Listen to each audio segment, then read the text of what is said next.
Happy Father's Day and welcome back to the channel. In today's video, we're going to have a fun cartridge comparison. We are going to compare two very modern designed cartridges, the 7mm PRC to the old but very modern designed 280 Ackley Improved.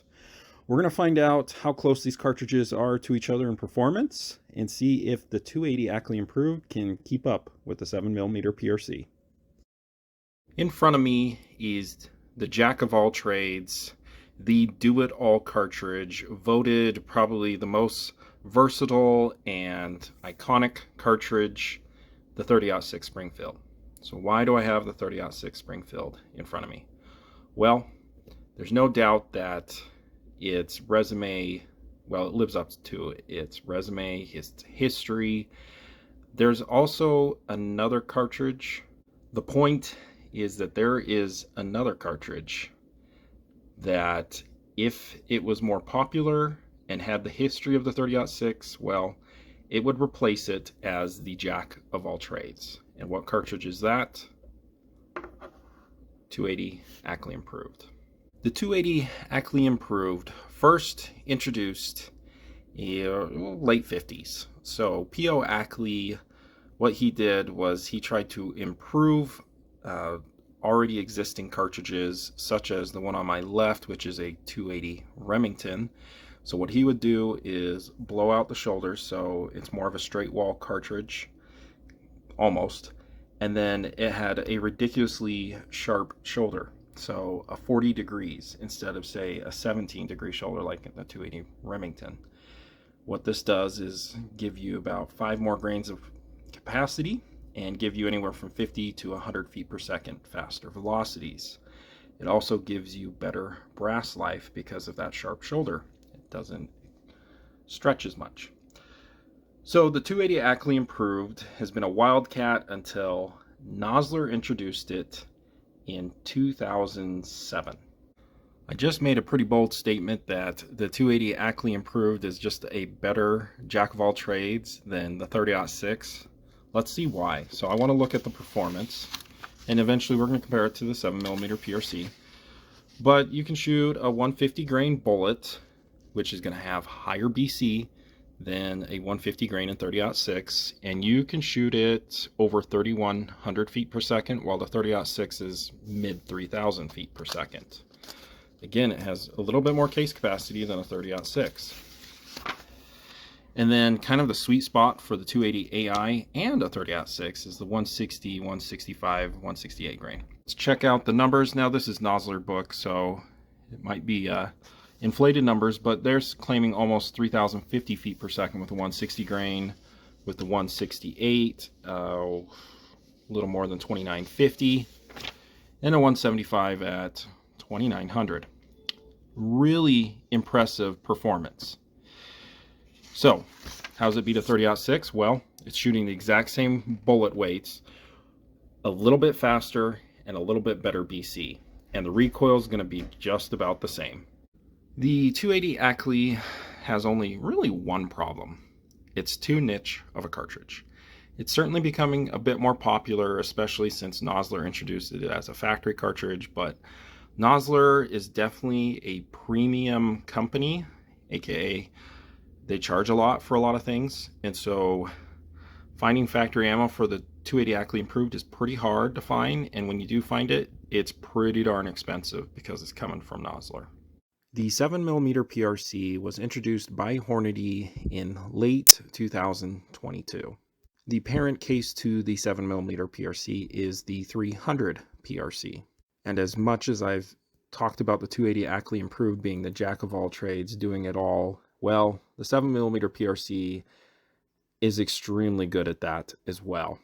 And for a lot of people, they could call it the perfect cartridge. I won't go that far, but it is a very good cartridge. Hornady was really going for a well-designed, not overbore cartridge that emulates a 7mm Rem Mag. Just a lot more modern and has all the touches of the PRC cartridges. So a tight tolerance chamber, Seating depth of the bullets are way out, like you see here, so you're not eking any of the powder capacity. It's a really good cartridge. But let's go ahead and look at the performance and see why everyone loves this cartridge. Here are the case dimensions of the 7mm PRC. It does fit in a standard length action. Let's just look at its performance. We'll go to a 150 grain since we looked at that with the 280 Ackley Improved. This claims 3150. I don't know, this one just seems odd, the 150 grain in a 7mm PRC, and I'll show you in a sec why. So we go down to the 160 grain, it's the exact same velocity. So 3150 of max with a 162 grain ELDX. Now factory ammo offerings, you're getting 3,000 feet per second with a 175 grain ELDX. Really good performance. So it's about 100 feet per second faster than a 7mm Rem mag, and I'm gonna say 100 to 150 feet per second faster than a 280 Ackley Improved. Okay, let's look at the data. A 280 Ackley Improved with the 162 grain ELDX with a pretty darn good BC of 0.631. Velocity I put in this 2950. Now let's talk about that. Nosler claims you can get almost 3,050 feet per second with a 160 grain bullet. Well, I kind of don't believe him. I have noticed that the companies that have data for their own cartridges are a bit inflated. Now, could you get 3,050 feet per second with a 280 Ackley Improved with this bullet? Absolutely. It really will depend on the rifle. But to make things a little fair, let's just kind of go in the middle. 2950 seems extremely achievable. Energy, 3,131 foot-pounds. Recoil's not too bad. 21 foot-pounds of recoil with a 9-pound rifle. Out to 400 yards, almost 2,400 feet per second, and you still have over 2,000 foot-pounds of energy. The drop is also pretty darn good. And windage with 10 mile per hour wind. This is in inches, 8.1 inches out to 500. Still has 1,800 foot-pounds of energy, 43 inches of drop, and only 13 inches in the windage department. Now to the 7mm PRC, using what? A 162 grain bullet. Yeah, we're just going to use the exact same bullet. I know, PRC fans, why would you use such a lightweight bullet? Well, I'm doing it for this comparison, whatever. Also, I know the book says 3150. Well, I'm trying to be a little right in the middle. I think 3100 is definitely obtainable, and obviously, I know you guys can get more than that. I can't wait for a person to comment about their 20-inch barrel and their 7mm PRC getting 3,400 feet per second, blah, blah, blah. Anyway, let's see the energy. 3,457 foot-pounds, a bit more recoil. This is a bigger cartridge. Out to 400 yards. Has about a 250 foot-pound advantage over the 280 Ackley Improved. About a 3-inch difference in drop, and less than an inch at 400 yards with windage. Not a big deal at 400. At 500, again, it's going to keep having about a 200 foot-pound advantage. And yeah, it's just a bit better. Lastly, I just want to look at these two cartridges and logistically, I don't know, declare a winner. So I've kind of broken it down to a few categories: power, efficiency, availability, and staying power. Let's go with power. Obviously, the 7mm PRC is going to be faster. Again, it probably about has 150 feet per second advantage.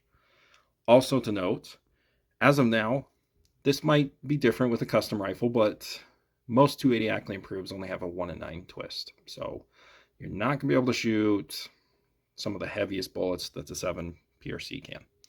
Efficiency. I'm going to give this a win to the 280 Ackley Improved. It is just so hard to beat the 280 AI with efficiency.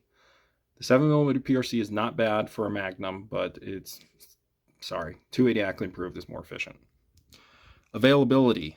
Even though the 280 AI has a huge head start, it's been here since 2007, well, it's a niche cartridge, so I'm going to say the 7mm PRC does have more ammo available and rifles available.